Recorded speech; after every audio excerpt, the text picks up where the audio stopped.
এইচএসসির pronoun reference board question. তোমাদের অনেকের কাছে ভয় লাগে প্রনাউন রেফারেন্স। আজকের ক্লাসটা দেখো, একেবারেই প্রত্যেকের কাছেই সহজ লাগবে। প্রনাউন রেফারেন্স বোর্ড প্রশ্নে আমরা 22 সালের একটা বোর্ড প্রশ্ন প্র্যাকটিস করছি, অটিজম। সেটা হচ্ছে, autism is a physical disorder of the brain. Autism is a physical disorder of the brain who. তাহলে তোমরা যখন বোর্ড প্রশ্ন পড়বা, আগে তোমরা প্রনাউনগুলো ঠিক করবা।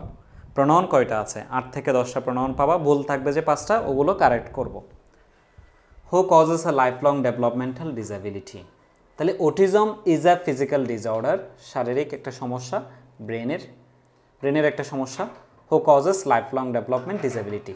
এখন দেখো, হু তো বসে যে আমরা ব্যক্তির জন্য, হু তো বসে কার জন্য? ব্যক্তির জন্য। তো অটিজম কি কোনো ব্যক্তির নাম? তাহলে এখানে তোমরা ভুল আছে। তাহলে এই জায়গায় আমি হয়তো হুইজ দিতে পারবো অথবা দ্যাট দিতে পারবো। Okay, life long developmental disability. Unfortunately, দুর্ভাগ্যবশত, a number of boys and girls, অনেকগুলো ছেলে মেয়ে, become victim of it. Victim of it, তাহলে ইট একটা প্রনাউন। এটা ভুল বলছে নাকি ঠিক বলছে দেখি আমরা।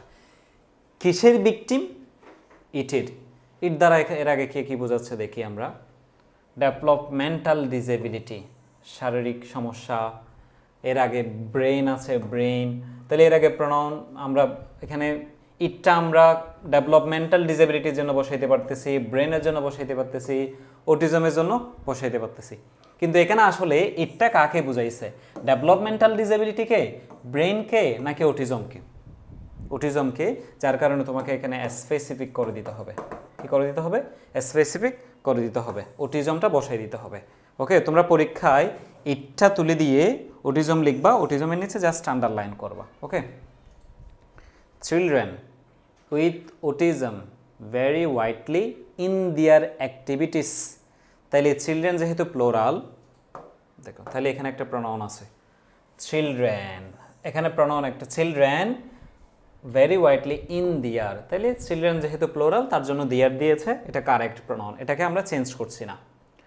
Activities, abilities, behaviour and the symptoms may appear differently in হিম।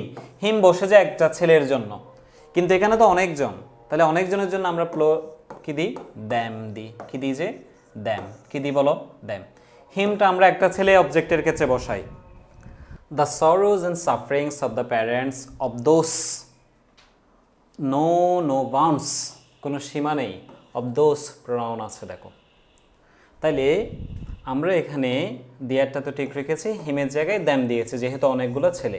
কিন্তু এরপরে দেখো, দ্য sorrows দুঃখ, অ্যান্ড সাফারিংস কষ্ট, অফ দ্য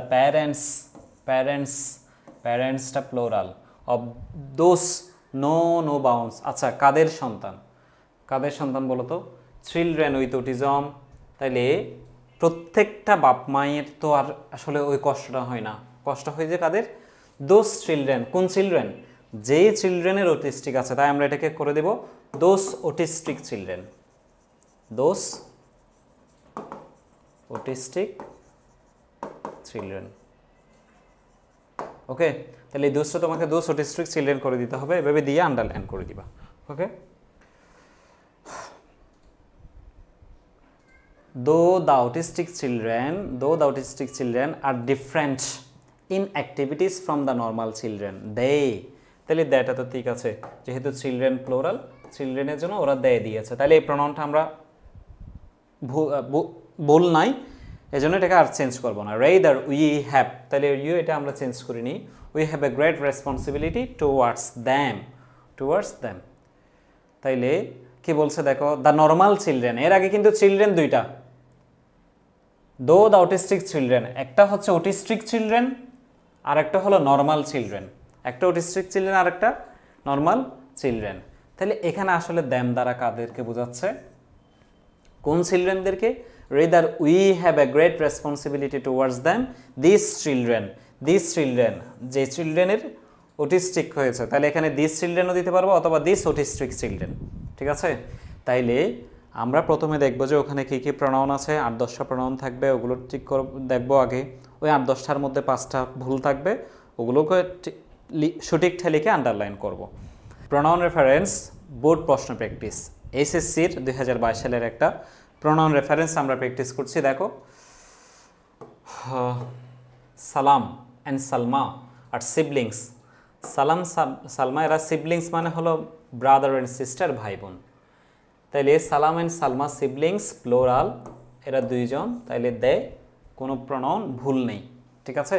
তাহলে দ্যাটা correct pronoun. That read in a local primary school, Salam is in class 5, ওয়ার ইজ হার সিস্টার। সালাম পড়ে class 5-এ, যেখানে হার সিস্টার, হার দ্বারা কার? সালামের। এখন সালাম তো ছেলে, ছেলের জন্য আমরা জানি যে তো হিজ সিস্টার, হিজ সিস্টার। হার তো হয় যে মেয়ের জন্য, তাহলে হবে হিজ সিস্টার, তাহলে হারের জায়গায় হিজ দিয়ে দিবা। Salma reads in class 3, they go to school together. তাহলে তারা যেহেতু দুইজন, তাহলে দে প্রনাউনটা ঠিক আছে, এটাকে তোমরা চেঞ্জ করবা না। সামটাইমস মাঝে মধ্যে, দে আবারও দুইজনের জন্য দে, তাহলে প্রনাউন মানে যে ভুল দিবা তা না, তো 5টা ভুল থাকবে যে। দে টেক রিক্সা বিকজ, কারণ। ইট ইজ, ইট কি? ইট দ্বারা এখানে কাকে বোঝাচ্ছে বলো তো? ইট দ্বারা কাকে বুঝাইছে আমরা স্পেসিফিক বুঝতে পারতেছি না, তাহলে এখানে বলতে হবে যে 5 kilometre away from his home. তারা যেহেতু স্কুল নিয়ে কথা বলছে, তাহলে এটা কাকে বুঝাইছে? ইট। তাহলে এখানে তোমাকে দিয়ে দিতে হবে যে স্পেসিফিক করে দেয়ার স্কুল। কি বলো তো? Their school. Their school is 5 kilometre away from his home. His তো বসে একটা ছেলের জন্য, হিজ তো বসে একটা ছেলের জন্য, কেমন? তাইলে এখানে তোমাকে দিতে হবে যে তারা যেহেতু দুইজন, তাহলে দেয়ার হোম। দেয়ার পসেসিভ হয়েছে কেন? নাউনের আগে পসেসিভ বসে, তারপর হলো মালিকানা বোঝালে পসেসিভ বসে। তুমি যদি এখানে দ্যাম দাও, দ্যামটা তো অবজেক্ট না, এটা হবে না। এখানে মালিকানা বুঝাইছে, my home, your home, his home. I home বললে তো হবে না, দ্য হোম বললে হবে না, তারা বাড়ি হয়ে যাবে। দিয়ার হোম তাদের ঘর, মালিকানা বোঝালে পসেসিভ বলেছিলাম। তোমরা আগে আমার প্রনাউন রেফারেন্সের রুলসের ক্লাসটা দেখো। দেয়ার হোম, তাহলে হিজটা কি হয়ে যাবে? দেয়ার। টুডে, আজকে, she is going to school with her father, তাহলে শি দ্বারা সালমাকে বুঝিয়েছে, শি মেয়ে, মেয়ের জন্য হার বুঝিয়েছে, এটাও ঠিক আছে, শিও ঠিক আছে, তাহলে এটাকে আমরা চেঞ্জ করতেছি না, এরা প্রনাউন ঠিক আছে। Her father because her brother, কারণ তার ভাই। Salma is going to school with her father, she is going to school with her father because her brother.